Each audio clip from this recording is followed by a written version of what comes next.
जरूर हुई है धांधली। अगर नहीं हुई होती तो री एग्जामिनेशन क्यों होता। और जिस सेंटर का री एग्जामिनेशन हुआ है उसको फर्दर बाइफर्केट करके 22 अलग अलग सेंटर्स में किया गया। इन अ वे अगर देखा जाए तो इसका मतलब 22 सेंटर्स में कहीं ना कहीं धांधली हुई है। मेरे खुद के परिवार के बच्चों ने इसमें एग्ज़ाम दिया है, वो बताते हैं कि क्वेश्चन पेपर लेट मिला। कई जगह तो जितने छात्र थे उतनी क्वेश्चन पेपर भी नहीं थे, उतनी शीट्स भी वहाँ पे अवेलेबल नहीं थी, उसको बाद में प्रिंट करके मंगवाया गया। नमस्कार, न्यूज़ फाउंडेशन देख रहे हैं आप। मैं हूँ आपके साथ धीरज सिंह। 70वीं बीपीएससी पीटी की परीक्षा को रद्द करने की मांग को लेकर पटना में लगातार प्रदर्शन चल रहा है। एक तरफ अभ्यर्थी जहां मांग कर रहे हैं कि इस परीक्षा में बड़े पैमाने पर धांधली की खबर है, उसको री एग्ज़ाम कराना चाहिए। वहीं दूसरी ओर आयोग और सरकार की ओर से कहा जा रहा है कि इस मामले में कोई भी धांधली की खबर नहीं है। अगर धांधली की खबर है तो प्रूफ लेके आइए, उस पर कार्रवाई की जाएगी। वहीं जब इस मामले को लेकर आज केंद्रीय मंत्री और लोक जनशक्ति पार्टी रामविलास के राष्ट्रीय अध्यक्ष चिराग पासवान से पूछा गया तो उन्होंने साफ तौर पे कहा कि बीपीएससी 70वीं पीटी की परीक्षा में धांधली की खबर है। हमारे कई रिलेटिव ने भी इस एग्ज़ाम को दिया था और उस एग्ज़ाम में उनकी ओर से जो तथ्य रखे गए हैं उस तथ्य के आधार पर मैं कह सकता हूं कि इस एग्ज़ाम में धांधली हुई है। ऐसे में आयोग को इस मामले की गहन जांच करनी चाहिए और परीक्षा को रद्द करके दोबारा एग्ज़ाम किया जाना चाहिए। वहीं जब तेजस्वी यादव लगातार नीतीश कुमार के प्रगति यात्रा पर सवाल उठा रहे हैं, उनकी ओर से कहा जा रहा है कि प्रगति नहीं दुर्गति यात्रा है। इस पर भी चिराग पासवान ने टिप्पणी की है। क्या कुछ कह रहे हैं बीपीएससी 70वीं पीटी की परीक्षा को रद्द करवाने और तेजस्वी यादव के बयान पर चिराग पासवान छोड़ जाता है उनके यात्रा बता रहे हैं, कह रहे हैं कि टायर्ड सीएम है, रिटायर्ड अधिकारियों द्वारा चला रहे हैं। ये लंबे समय से कर रहे हैं। उनको डर इस बात का है कि जिस तरीके से एक विनिंग कॉम्बिनेशन के साथ बिहार में एनडीए आगे बढ़ रहा है, इस बात की घबराहट मेरे छोटे भाई के मन में है और ये स्वाभाविक भी है।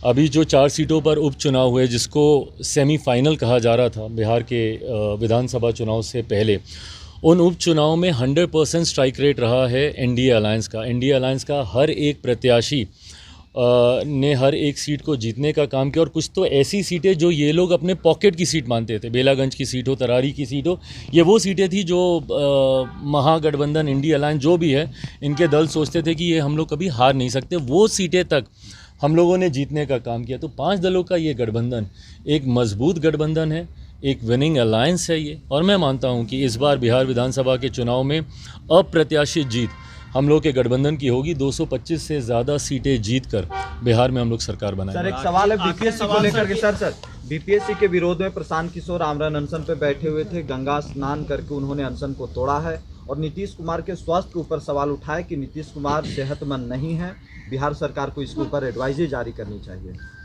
देखिए, हर किसी की अपनी अपनी बातें रखने का तरीका होता है। बिना प्रशांत जी ने क्या किया और क्यों किया और क्या कह रहे हैं और क्यों कह रहे हैं, बिना उस पर टिप्पणी किए हुए जिस मुद्दे को लेकर वो अनशन पर थे, उस मुद्दे से ज़रूर मैं भी सहमति रखता हूँ। बीपीएससी के छात्रों के साथ कोई अन्याय ना हो, इस बात को सुनिश्चित करने की जिम्मेदारी भी बिहार सरकार की है।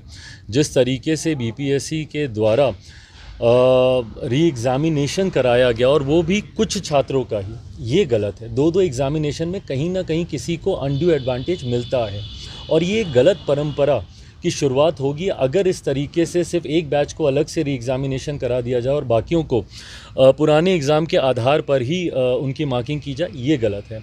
ऐसे में गठबंधन के भीतर भी मैंने मुख्यमंत्री जी के समक्ष कई बार इस विषय को रखा है। मैं ये मानता हूं कि किसी छात्र के साथ कोई अन्याय ना हो, इसके लिए हम लोग की सरकार ज़रूर प्रयास करेगी। आप मानते हैं कि धांधली हुई परीक्षा में? सर ज़रूर हुई है धांधली। अगर नहीं हुई होती तो री एग्ज़ामिनेशन क्यों होता। और जिस सेंटर का री एग्ज़ामिनेशन हुआ है उसको फर्दर बाइफर्केट करके 22 अलग अलग सेंटर्स में किया गया।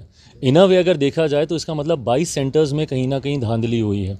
मेरे खुद के परिवार के बच्चों ने इसमें एग्ज़ाम दिया है, वो बताते हैं कि क्वेश्चन पेपर लेट मिला। कई जगह तो जितने छात्र थे उतनी क्वेश्चन पेपर भी नहीं थे, उतनी शीट्स भी वहाँ पे अवेलेबल नहीं थी, उसको बाद में प्रिंट करके मंगवाया गया।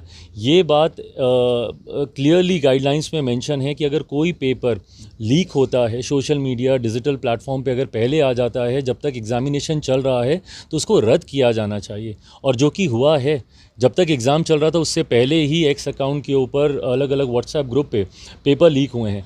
ऐसे में मुझे लगता है बीपीएससी को इसकी जिम्मेदारी लेनी चाहिए। सबसे पहले एक उच्च स्तरीय जांच इसकी करवाई जानी चाहिए और जांच के बाद जो भी दोषी हैं उस पर कार्रवाई करते हुए पुनः जितने भी बच्चे हैं उन सबको दोबारा एग्ज़ाम करवाना चाहिए। विद्या विहार आवासीय विद्यालय 29 वर्षों से आपके बच्चों को शिक्षा, खेल और सांस्कृतिक रूप से समृद्ध कर रहा है। बिहार के पूर्णिया में स्थित हमारा 40 एकड़ का हरा भरा परिसर और 27 एकड़ का खेल मैदान एक ऐसा वातावरण प्रदान करता है जहां विद्यार्थी न केवल पढ़ाई में बल्कि हर क्षेत्र में आगे बढ़ते हैं। सत्र 2025 से 26 के लिए कक्षा 4 से 8 एवं 11 में नामांकन के लिए संपर्क करें 8448448720। Website www.vvrs.org।